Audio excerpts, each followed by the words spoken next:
All right, we're kicking off the MT3 notes here. And MT3 is a really big unit because here's where we are going to start our proofs. And proofs have the ability to become kind of like this scary topic, but we are going to hopefully demystify it, de-scary it by doing some definitions here at the beginning that will hopefully help us understand that it's not as scary as we think, because we already know a lot of these. These words may seem scary, but they're things that you know. So please grab the notes, please write these down, because you will need to know these words. All right, so hope you have your pen with you, and here we go. So when you talk about proofs, you are going to be writing out a lot of words, but you're going to be explaining your thinking. And you're going to be explaining your thinking using words like these ones that we've got down here. So you need to know what they mean. You're going to be using what we either call equality properties or congruence properties sometimes, very commonly in your proofs. So I want to put down the most commonly used equality properties and congruence properties, so you've got them kind of right away in your back pocket. And then we're going to use them right away in a way that you're very familiar with, okay? So let's take some notes. Okay, equality properties. The very first one is called the reflexive property. And this one says that x is always equal to x. Or something like 5 is equal to 5. Okay? Something is always equal to itself. Pretty simple. So we use that in equations. Something can always be equal to itself by the reflexive property. Now, when we go to the congruence side of things, congruence means we're talking more about its essence, not equations. We're talking about essence. So here we might say something like segment AB is congruent to itself, which feels very similar to what we just said when we said x is equal to x. But notice we're using that congruent sign now instead of equals. Okay. So that's what reflexive. And reflexive always makes me feel like I'm saying I'm looking in the mirror.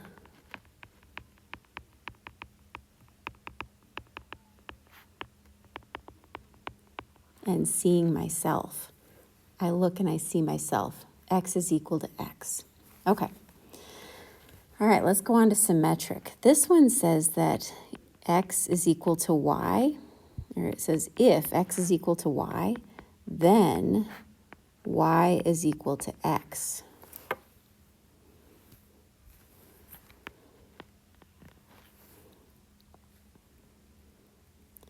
It just means we can flip those to either side of the equal sign. The symmetric property says that there's symmetry in that. We can move them from one side to the other. And when we look at the symmetric property with congruence, it looks like this. Maybe something like angle ABC is congruent to angle DEF. If that's true, then angle DEF will also be congruent to angle ABC. And I am running out of space, so I just want to shrink that down just a teeny bit. There we go. Okay. So it's true from either side. ABC congruent to DEF, then DEF will be congruent to ABC. All right. Now the transitive property. This one has a little bit more writing. It says if A is equal to B and B is equal to C, then we can say that A is equal to C.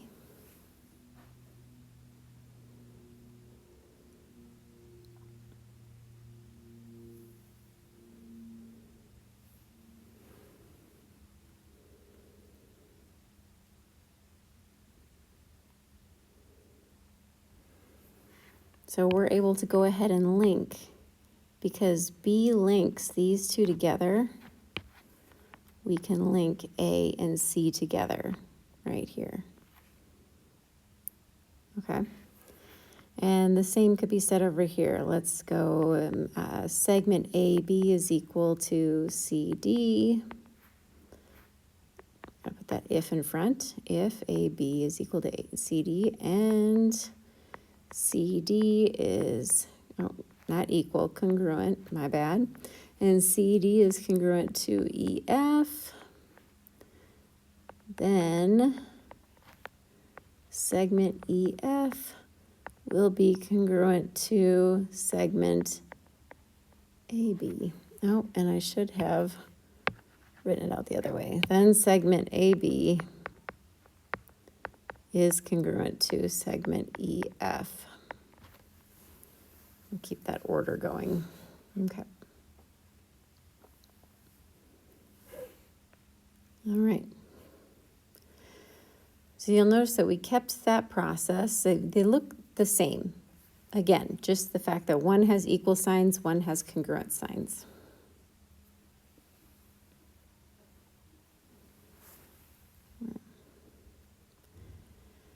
Now we're going to move down and you'll notice that the rest of these are just properties of equality, and that's because we only use them when we're doing mathematical processes, okay? So the next one, substitution, is when we're going to, okay, is when we substitute something in. So this is when we plug something in for something else. So it looks very similar to transitive, honestly. In fact, we could write it very similarly, but all right, let's see here. If x equals y and x equals z, then y equals z. And I know that looks exactly the same as transitive. And honestly, a lot of the time, substitution in transitive feels a lot the same. But where it can feel different, where it can look different is where you might say x equals 3, and then you might also have 4x plus 7 equals 12. In the next step, you're able to then say 4 times 3 plus 7 equals 12 because of substitution. You were able to plug it in by substitution.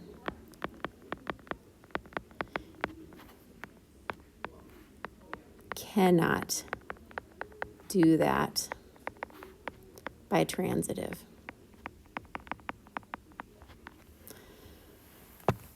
Okay, transitive must replace an entire side of equation. There you go.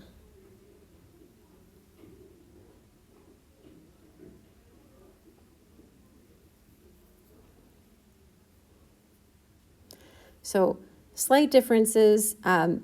If you feel like it might be substitution or transitive and you're not sure, you can try the two because we're going to be using ALEKS, and so you can test out between the two.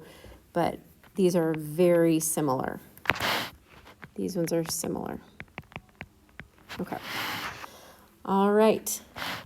Addition says if x equals y, then x plus z equals y plus z.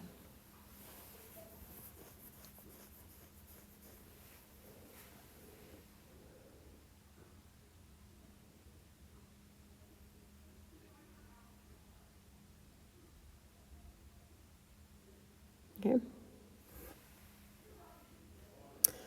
Another way that I would also say this is if you had, I'm going to go over here.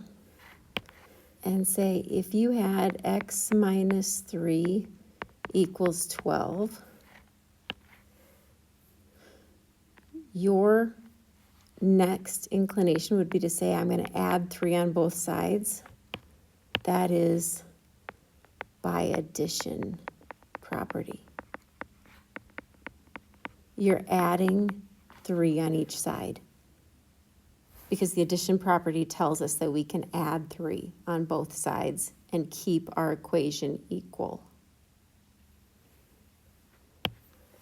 Okay.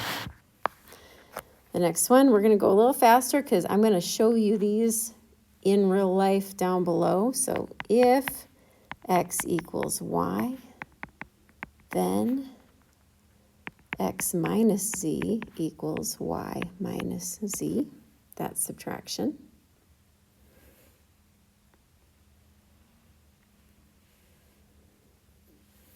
And I bet you can start guessing what multiplication and division are going to look like. If x equals y, then x times z equals y times z.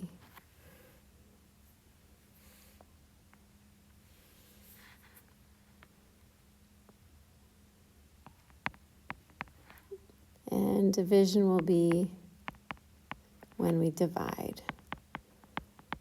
Then x divided by z will equal y divided by z.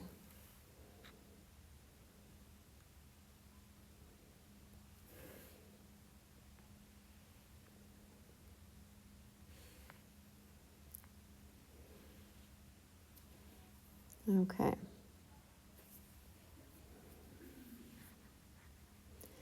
And distribution tells us that we can have, let me think here, z on the outside of x plus y is the same thing as z times x plus z times y.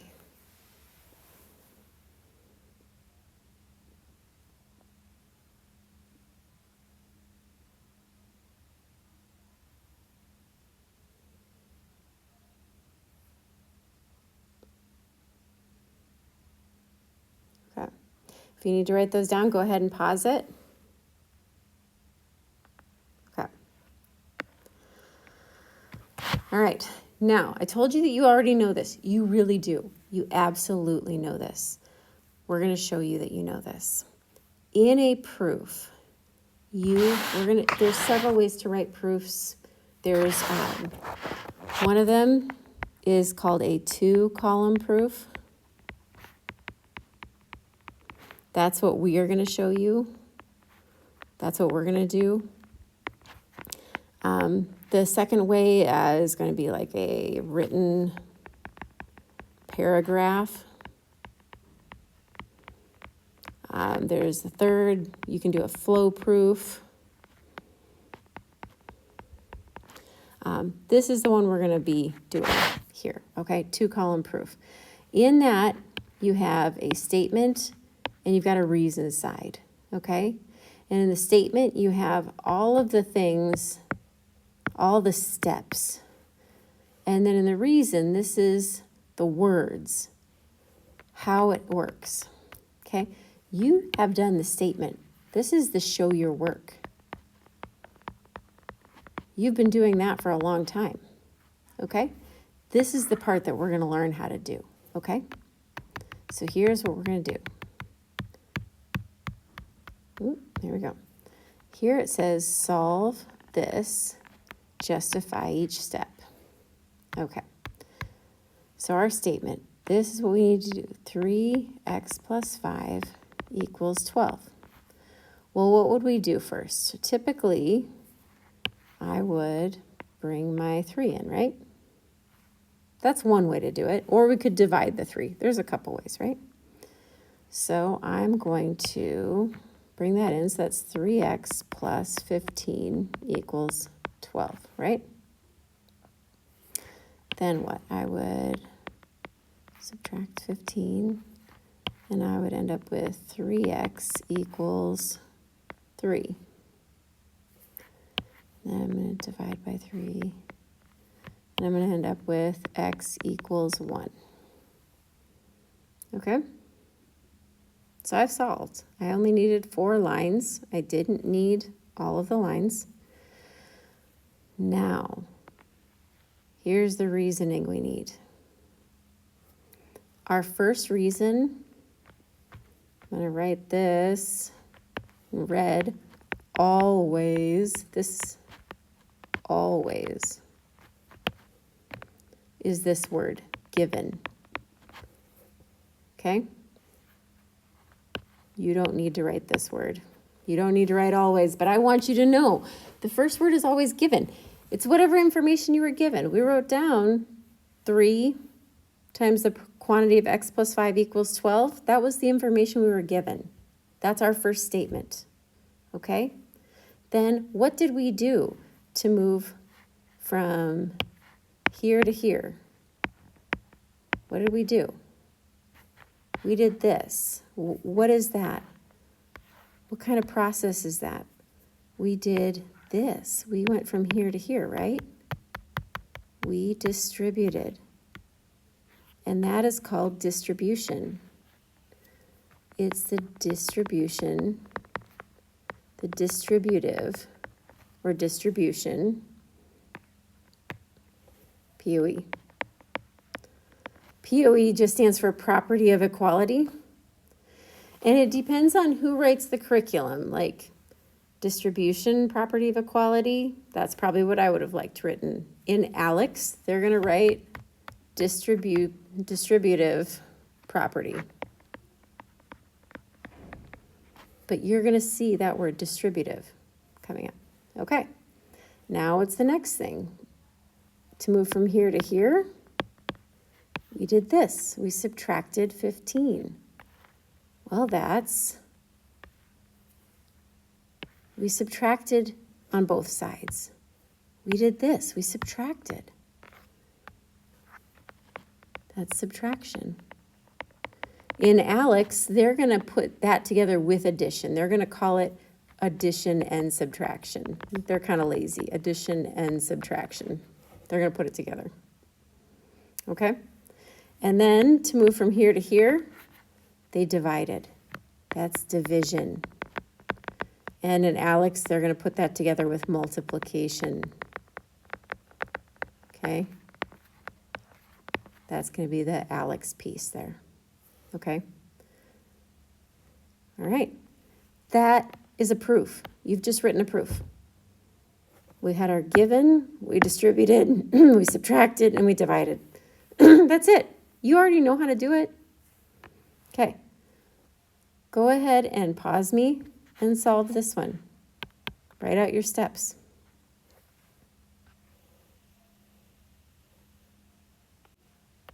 Okay. Go ahead and check with somebody next to you, see what they did for theirs. I did not write mine out in here, but in this, I probably would have distributed, and then I would have combined like terms. When I combine like terms, we actually call that simplify. So if you were trying to figure that one out, there would have been a distribute, and then a simplify, and then probably a subtraction or an addition, and then a division. Yep. Okay. This one, each of the following equations could have been changed from the following equation. So how did we move from this to this? What do we do? And then how do we move from that to that one? What did they do to change it? What did they do? What did they do to move from there to C, to there to D? Go ahead and make your attempt. All right. Okay. Now this is the ones I want to get down to. I want to try these. We're going to try this. So try this. 14 plus 1 equals 2x plus 3y. And I'm going to put the y plus 3. Or y equals 3. I'm going to put all that in there. Given. Okay. all that information. And they want us to prove that x equals 3. So this is our first real proof. It's written in proof style. This is true proof notation. This is the beginning, and this is the end. That's where they want us to get to. So at the very end, you should have x equals 3 as your last line. It might not be in that box, but that's where they want us to end at, okay? So that's where we're going to get to. All right, so what are we going to do? What I'm going to do first, I think, is I'm going to simplify that 14 plus 1. Yep. I'm going to get down to 15 equals 2x plus 3y. I simplified. Okay. And then I have two variables. I don't love that. I can't solve this with two variables, so I need to get rid of one of them. I am going to put this 3 in for y. And when I do that, looks like this, 2x plus 3 times 3. When I put something in for another thing, that's called substitution. Okay? So now I've got 15 equals 2x plus 9. There we go. I simplified again. And now I'm going to move my 9 over. And I get 6 equals 2x. That was subtraction, right? Okay. And then I'm going to divide. And I get 3 equals x. That's division. Now, it feels like I'm done, but actually I'm not. X equals 3 and 3 equals x are not the same. Look at that. 3 equals x, not the same. They're not written the same. I need to get it the same. It needs to say x equals 3. So how do I change those around? Let's go look up here. Right here. Look at that. If I want to change them around, I'm going to need to use that symmetric property where I flip it. Using symmetric property of equation or equality, I can now flip that to be x equals 3. There we go. All right, you can go ahead and practice that. I promise I will link the notes with the answers in Canvas. Okay. I will have the next video up for you for this one.